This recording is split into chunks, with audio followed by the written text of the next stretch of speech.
Sejam todos bem-vindos ao canal Companheiros da Luz.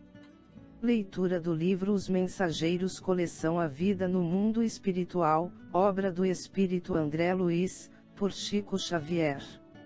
Antes, porém, observemos o conteúdo de revelação destaque deste capítulo. Fala de Aniceto. A ideia da morte não serve para aliviar, curar ou edificar verdadeiramente.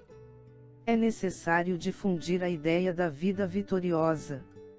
O Evangelho já nos ensina, há muitos séculos, que Deus não é Deus de mortos, e sim, o Pai das criaturas que vivem para sempre.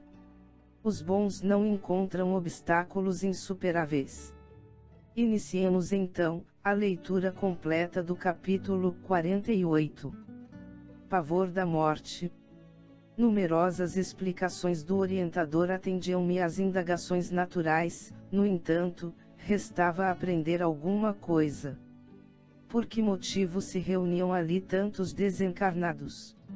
Já que recebiam assistência espiritual, não poderiam congregar-se em lugares igualmente espirituais.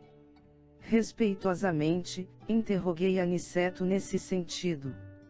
De fato, André, respondeu o generoso mentor, a maioria dos desencarnados recebe esclarecimentos justos em nossa esfera de ação. Você mesmo, nos primórdios da nova experiência espiritual, não foi conduzido ao ambiente de nossos amigos corporificados para o necessário encaminhamento.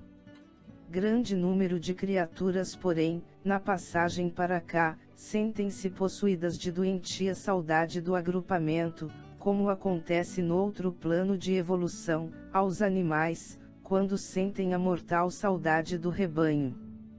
Para fortalecer as possibilidades de adaptação dos desencarnados dessa ordem ao novo habitat, o serviço de socorro é mais eficiente, ao contato das forças magnéticas dos irmãos que ainda se encontram envolvidos nos círculos carnais.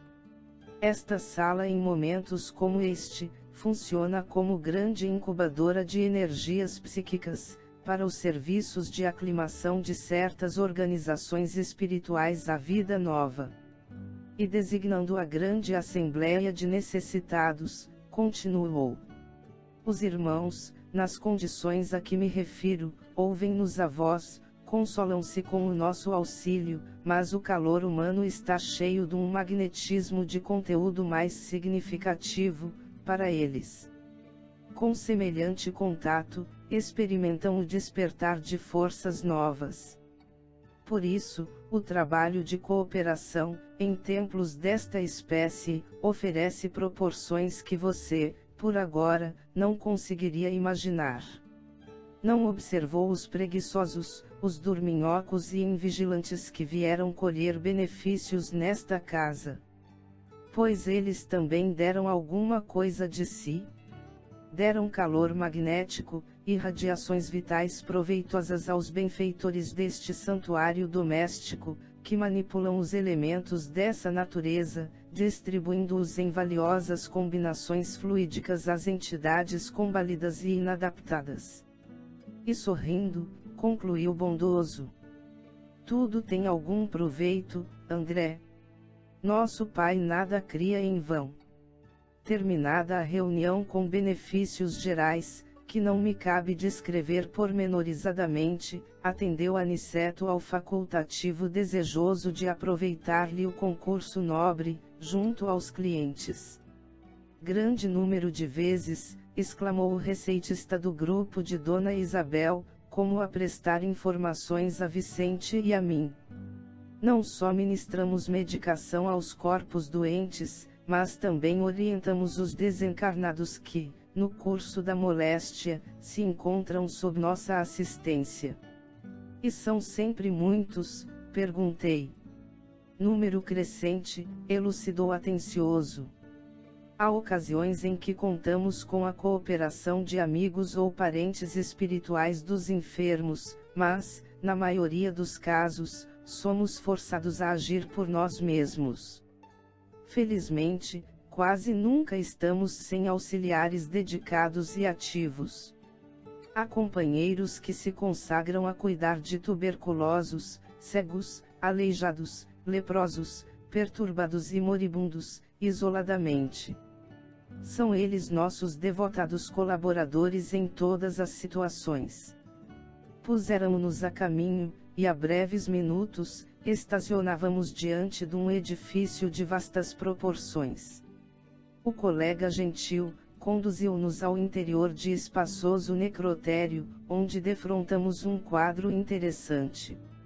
O cadáver de uma jovem, de menos de 30 anos, ali jazia gelado e rígido, tendo a seu lado uma entidade masculina, em atitude de zelo. Com assombro, notei que a desencarnada estava unida aos despojos. Parecia recolhida a si mesma, sob forte impressão de terror. Cerrava as pálpebras, deliberadamente, receosa de olhar em torno. Terminou o processo de desligamento dos laços fisiológicos. Exclamou o facultativo atento, mas a pobrezinha há 6 horas que está dominada por terrível pavor. E apontando o cavalheiro desencarnado, que permanecia junto dela, cuidadoso, o receitista esclareceu. Aquele é o noivo que a espera, há muito. Aproximamo-nos um tanto e ouvimos-lo exclamar carinhosamente. Cremilda, Cremilda, vem, abandona as vestes rotas. Fiz tudo para que não sofresse mais. Nossa casinha te aguarda, cheia de amor e luz. A jovem, todavia, cerrava os olhos demonstrando não querer vê-lo. Notava-se perfeitamente, que seu organismo espiritual permanecia totalmente desligado do vaso físico, mas a pobrezinha continuava estendida, copiando a posição cadavérica, tomada de infinito horror.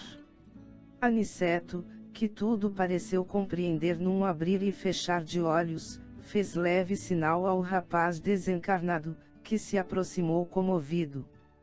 É preciso atendê-la de outro modo, disse o nosso orientador resoluto. Vejo que a pobrezinha não dormiu no desprendimento, e mostra-se amedrontada por falta de preparação espiritual. Não convém que o amigo se apresente a ela de imediato.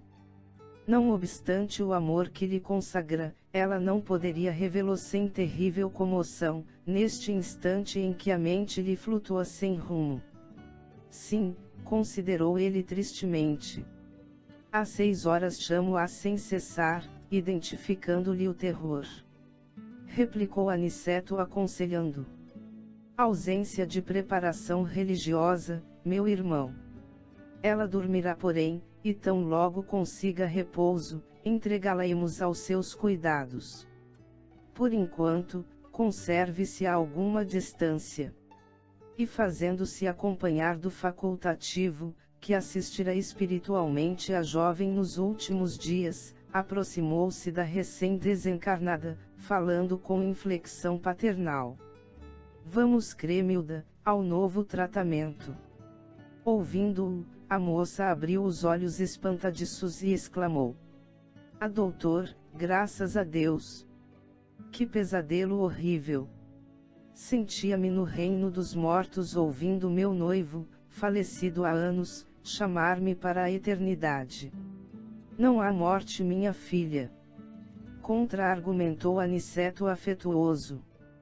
Creia na vida eterna, profunda, vitoriosa. É o Senhor o novo médico? Indagou confortada. Sim, fui chamado para aplicar-lhe alguns recursos em bases magnéticas. Torna-se indispensável que durma e descanse. É verdade, tornou ela de modo comovente, estou muito cansada, necessitando de repouso.